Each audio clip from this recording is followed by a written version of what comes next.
कर्जतच्या आदित्य ठाकरे यांच्या फार्म हाऊसमध्ये घडणाऱ्या अत्यंत घृणास्पद कारवायांवर या तक्रारीच्या माध्यमातून प्रकाश टाकण्यात आलेला आहे. 8 जून 2020 रोजी दिशा सालियान हिच्या घरी पार्टी सुरू होती आणि या पार्टीमध्ये आदित्य ठाकरे आणि त्यांच्या मित्रमंडळींनी घुसखोरी केली, दिशावर बलात्कार करण्याचा प्रयत्न केला आणि त्याच्यातून तिची हत्या करण्यात आली, अशा प्रकारे एक सर्वसाधारण समज आहे.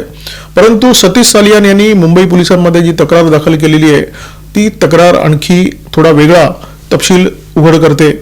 मुंबईच्या उच्चभ्रू लोकांमध्ये मौज मस्तीच्या नावावर जे किळसवाणे प्रकार होतात त्या किळसवाण्या प्रकारांवर या तक्रारीच्या माध्यमातून प्रकाश टाकण्यात आलेला आहे. मुंबईमध्ये जे उच्चभ्रू आहेत त्यांच्या पार्ट्यांमध्ये पैसा फेकला की काहीही उपलब्ध होऊ शकतं, मग ते बेकायदेशीर असलं तरी किंवा त्यातून कोणाचा शारीरिक मानसिक छळ होत असला तरीही. मग अशा वेळी पोलीस मुकदर्शक बनून राहतात. समाजसेवेचा आवडणारे NGO अशा पार्ट्यांमध्ये लहान मुलं पुरवण्याचं काम करतात, ज्या लहान मुलांचा लैंगिक शोषणाआधी वापर होतो. हे खणून काढण्याची जबाबदारी ज्या राजकीय नेत्यांवर आहे, ते नेते अशा पार्ट्यांमध्ये सामील असतात.